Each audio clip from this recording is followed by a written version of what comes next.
Hey Internet, Eric here. This is my first YouTube video. Bear with me because I have no clue what the hell I'm doing. I recently came across an iPad, and of course the first thing you're going to do when you get an iPad is obviously make stupid YouTube videos that probably no one's going to watch unless it's 2 a.m. and they're drunk. Wondering what I was going to do for my first YouTube video.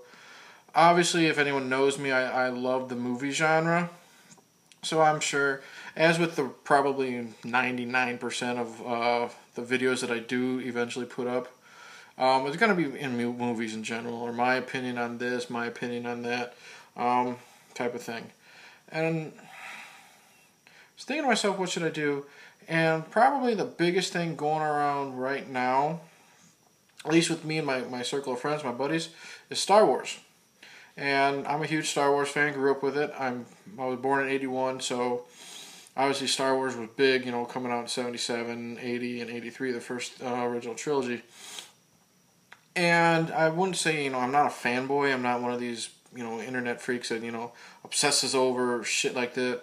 But I'm a decent fan. I'm super excited for the new movie. So I figured, since me and my buddies are always discussing this, my first video will be about Star Wars and how George Lucas can suck a bag of dicks. And the reason why I say that is, what we discuss all the time is George Lucas can just suck a bag of dicks. Grew up loving the films, the original trilogy, and super excited when they were re-released in theaters. And of course, everyone knows all the fucking changes he's done to them over the years and how he's constantly still doing them. And my problem is, I understand as a filmmaker, I'm not one, never claimed to be one. I understand if you have deleted scenes and they're deleted because you didn't have the technology to do them, and now you have it, and you have the chance to have your final vision be seen, fucking go for it. And he did. Star Wars: A New Hope was released in 77, and a lot was cut out due to budgetary reasons and shit like that. And then when the special edition came out, there was a deleted scene with Han Solo and Jabba the Hutt. That was filmed, but it was filmed with a real person in place of Jabba. And there's my iPod sliding down. Real person in the role of Jabba, talking to Harrison Ford. And he wanted that to be finished, and he added that into the movie. And for what it was decent. It was alright. But you know what? I feel like if you have that, finally have the technology, throw it in there. I mean, make it like your director's cut. And if he wants to, throw a couple extra banthas in the background, or a bunch of extra fucking monsters at Mos Eisley and shit like that, why the hell not? It just makes it cool. But when you add stuff to actually change the story and change character arcs, that's just fucking stupid. And of course, if I'm talking about A New Hope, obviously I'm talking about the scene in Mos Eisley with Han Solo and Greedo. And the thing is, in the original 77 version, Han Solo, he's on the run from Jabba the Hutt, and there's all these bounty hunters after him. And there was the condensation from my beer on the table. And there's no editing. I don't know how to fucking edit these videos, so, bear with me, or not, I don't care. Han Solo's on the run from Jabba the Hutt. There's a bounty placed on his head. All these bounty hunters are after him. And he meets up with Greedo. And obviously, they sit at the table. Greedo's basically saying, I'm going to take you back to Jabba the Hutt, or you can give me some money and I'll say, Jabba, I never found you. Or you can give me your ship. And Han says, over my dead body. And basically Greedo says, yeah, that can be arranged. And then, boom, Han blows Greedo the fuck away. No warning, no nothing. And that's great. That's a great thing to do, because in the beginning of the movie, Han's a douchebag. Oh, excuse me. He's in it for the money. The reason why he rescues Princess Leia and helps out Obi-Wan and helps out Luke is because she's a princess, and, he knows there's a fucking reward. So, which is going to be good for, the character arc of him. He starts out as a piece of garbage, and then at the very, very end, when he comes back and helps the rebellion perfect 180 character change. And it's great. Well, when Lucas, in his infinite wisdom, released this, he decided to make it look like Greedo shot first. And first off, if you have all these fucking special effects to do, I think you could have done it a little better. What you see is Greedo shooting at Han, and Han is just sitting at the table with his feet up on the table, and Han digitally has his head moved to the side like he's dodging it, and it literally looks like that, and it's so bad.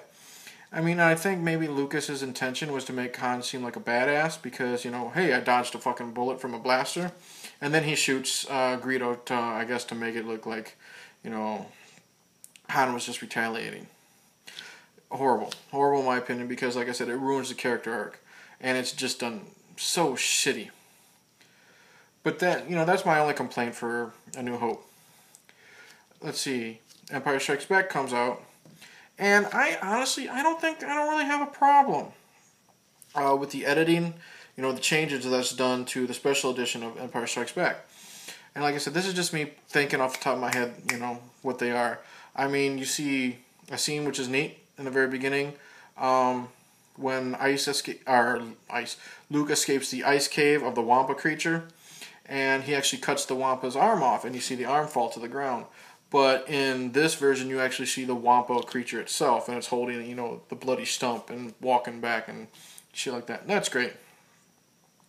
There's a scene where Darth Vader is talking to the Emperor, and this is cool but shitty, in my opinion.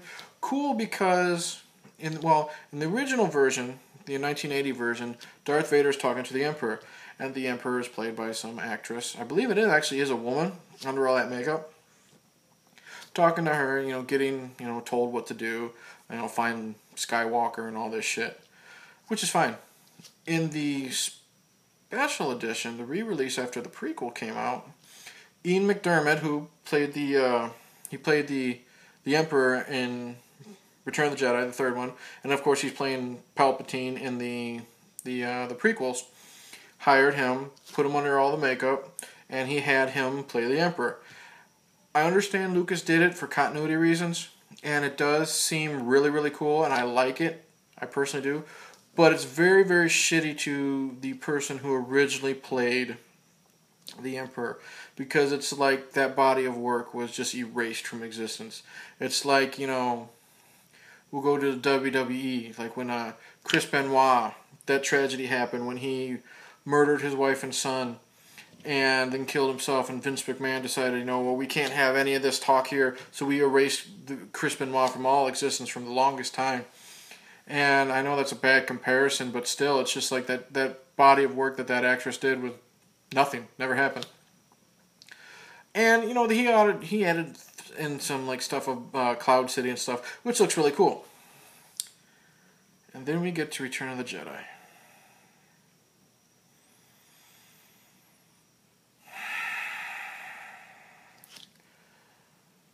Man, did you make that film into an abortion of a movie, Lucas.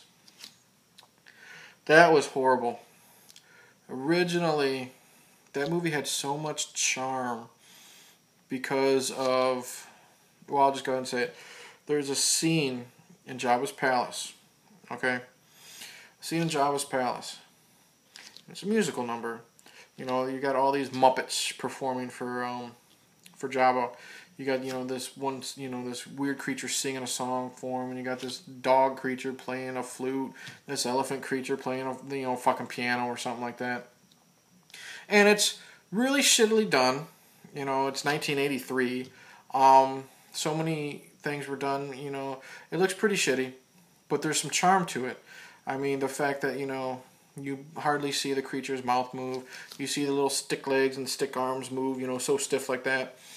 But like I said, there's charm to it. The song is catchy. You know, it's fun. It's a fun scene. And it's here to break up the tension that's happening, you know, with Han Solo, you know, being frozen in carbonite, and they're wondering how the fuck they're going to rescue him.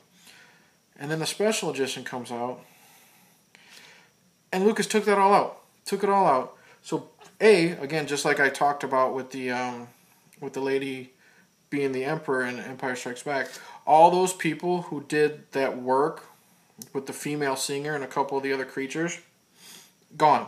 Like, you did all that shit for nothing. The fact that you made this, this Muppet, and you did all, the animatronics and shit that was done for 1983, that was really fucking good. Back then, you had to see how it was back then. And you replaced it with this CGI bullshit Tina Turner-esque rendition of a musical number. You literally had the same creature that was originally a Muppet, now completely CGI. She's dancing around, staring at the camera, like breaking the fourth wall, like she's singing to the fucking audience. You had this little weird, aardvark looking creature just added, screaming and everything. And of course, there's the part where he's singing like a high note, and his mouth opens, and of course the camera has to focus down his throat because they think it's fucking funny. Horrible, horrible. Why would you do that? Because it's the in thing to do. Because Lucas, you're so fucking into CGI that you don't give a shit with the way it ends up coming out. You just think you threw in all this shit, it's gonna look good. I don't think so. Then you have not a lot to me in the middle of the movie. It doesn't come until the very end. And the very end is so bad. You have Luke. Well, Darth Vader has just killed the Emperor. Saves Luke Skywalker. And, Vader's mask is taken off. And you see what Anakin looks like. And he's, this pale old man. But the fact is, he gets to see Luke with his own eyes. And, he redeems himself. And that's fantastic. And it's a wonderful ending. And the Death Star is, destroyed. And Luke Skywalker, takes Vader's body. Gives him like a funeral. A funeral pyre. He's put on all these logs. And he's set on fire his body. And the original version, after all that happens, we cut to fireworks in the sky, big celebration on Endor, which is, with the Ewoks planets, And originally there's this cute little catchy theme that the Ewoks are singing. I play it, my daughter watched, she's almost 3.5 now. You know how many fucking times I've had to play that song for her because she just loves it, and it's fucking teddy bears singing to her, singing the Yub Nub song, which is what I think it's actually called, but that's what she calls it because literally it's them singing the words Yub Nub for a good, 3-4 minutes in this catchy little dance number and all that shit. It's so charming, so wonderful, so much fun, a great way to end the movie. And what Lucas does is he takes that song out. Of course, takes the song out. And what does he do? He adds it with this real shitty-ass, generic fucking score. And literally, I think it's just like a fucking whistle or a flute for 3 minutes. And it's god-awful. It's cool that since he wants continuity with the prequels, that he shows clips, or, he shows shots of like Cloud City that wasn't originally there, of Amidala's home planet of Naboo and shit like that, just to show that they're also celebrating that the Empire is destroyed. Whatever, that's fine and dandy, but why did you have to change it? Even if you had to take out Yub Nub, which I like to call it, why did you replace it with this shitty fucking score? Was John Williams, not available, to score it? Or B, John Williams, what the fuck happened, and why are you doing this? You were so talented and still are. There's no way that can be John Williams. And the last part of this abortion, this is the reason why I won't watch the fucking movie. The end of the movie, like the very end, Luke walks down, after he's, sent his, Darth Vader into the afterlife, so they become ghosts or shit, or one with the Force, whatever it is. Like I said, I'm not a fanboy so much, so I don't know really what it is. Excuse me. And he hugs Leia, hugs Han, and then he walks off into the distance. And in the original movie, he sees the ghost of Obi-Wan Kenobi, He sees the ghost of Yoda, and he sees the ghost of his father. You know, and it's the actor Sebastian Shaw who played Darth Vader. You know, as the mask was taken off, and that's great. You know, it's a wonderful, wonderful feeling. You know, Vader is dead. He's once again Anakin Skywalker. He's one with the Force. You know, he brought balance. He's at peace. Luke is happy that he did this to his father. You know, he put his father at peace, brought him back to the good side. So Luke looks at him. They both have, you know, a kind look and a nod and stuff like that. And Luke goes back to the celebration. Movie ends. Piece of shit George Lucas, you know, instead took Sebastian Shaw right out of the movie. Took him out. Once again, you know, destroying Sebastian Shaw's screen credit because he ain't fucking there.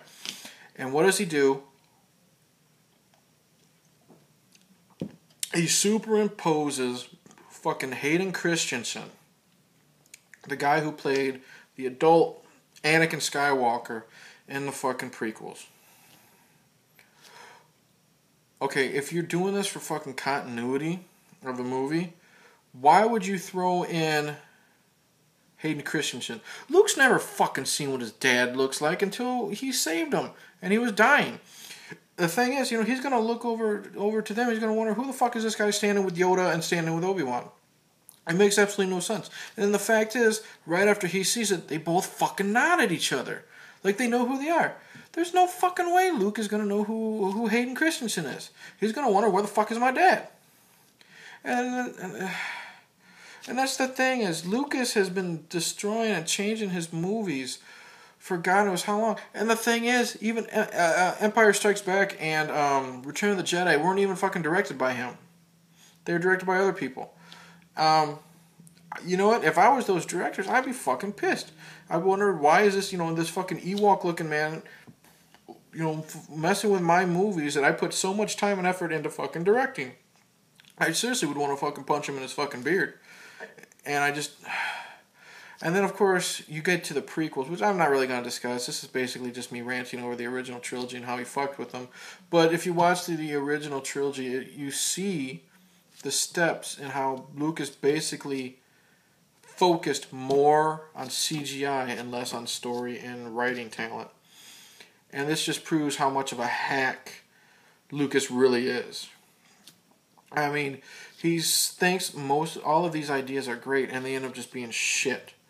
I remember watching the bonus feature for Indiana Jones and the Crystal Skull, and I need to rewatch that. I haven't seen it since like theaters and since it came to home video, so I'm not gonna trash it like everybody does until I rewatch it. But there was a behind the scenes video of, you know, Steven Spielberg and George Lucas talking about, you know, bringing Indy back and how it was great. And if you don't know, Kingdom of the Crystal Skull is about fucking aliens, okay? Makes sense. Movie takes place in the 50s, Area 51, that shit. And the thing is, you know, in the end of the movie, spoilers, whoop-de-fucking-do, there is this 1950s old, you know, flying saucer, you know, that looks like, you know, the fucking paper plates flying saucer, the silver flying saucer, comes out of the ground and flies away. And George Lucas, in his infinite wisdom, was originally wanted to call it basically Indiana Jones and the Saucer Men. And thank God Steven Spielberg had the balls to basically say, George, shut the fuck up, this ain't gonna happen. But, you know, Spielberg, he's not innocent either. There's the whole E.T. debacle. You know, when E.T. came out in 82, just like Lucas, you know, a lot of the animatronics for E.T. didn't work. So Lucas re-released a special edition for E.T., CGI'd up E.T. a little bit, made it look a lot better, added some deleted scenes which were great and fun, but he also made unnecessary changes, and basically the one everyone talks about is the walkie-talkie shotgun controversy. And it's a scene at the very end, Elliot and E.T. and his group of friends, you know, they're on the run from the FBI, and they're trying to get E.T. back into the forest so he can get home. And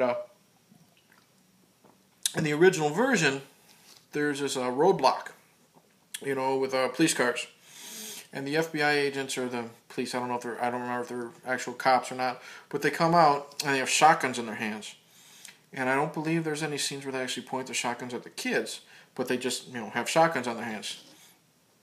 and of course the kids magically fly over the police and get away. But when Spielberg re-released it, I don't know if he got a lot of flack or if Lucas was whispering in his ear, change the movie, or some shit. But Spielberg took out the shotguns, replaced them with walkie-talkies. And it looks so shitty because literally you have, you hold the fucking shotgun like this, and literally it's replaced and it looks like he's holding the shotgun. But the walkie-talkie is sticking out of his fist. So basically you can see it looks like that. It's so goddamn stupid. And I just wonder why would like I said, I'm not a filmmaker, so if there's any filmmakers or want to be filmmakers actually watching this shit, my video, why would you go back and not talking about improving the effects and improving the scenes? Why would you make little changes like that? That have no effect on the story at all.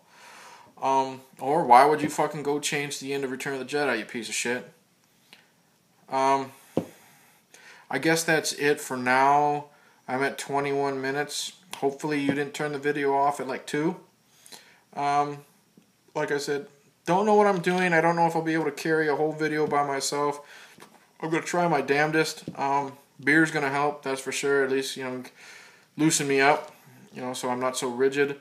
Hope you paid attention. Hope you're still there. If you are, please like and subscribe. Hit the subscribe buttons. Like the video. If you don't like the video, tell an enemy. Maybe they'll like it. Or, hey, make a comment down in the comment section. Tell me my video sucks. I don't care. Just any type of interaction. Things I can do to improve. Things I can do just to make the video better. Anything you want me to talk about. A lot of things. Pretty much I think my videos are going to be movie related. I might throw in some, my top 5 movies. Anything going on in the genre today. I'm sure when the more Ghostbusters 3 comes out, or the remake, or the reboot, or the fucking whatever it's called, with all the chicks from Saturday Night Live. I'm sure when that comes out, I'll be talking about that. I do have a plan of doing a series of videos where I try to defend a movie that I love, and I feel like I'm the only one that loves it. Like, just throwing some names out there. I feel like I'm the only one that loves Super Mario Brothers. So I'm going to do my damnedest in a YouTube video to defend it. And I'm sure I'm going to fail. But you know what? I like the fucking movie anyway. So just shit like that in general. So hopefully you're still there. Hopefully you're still watching. Hopefully you subscribe to my YouTube channel. And hopefully I get the balls up to do a second video. Or at least the Liquid Courage. Alright. Thank you. Have a nice day.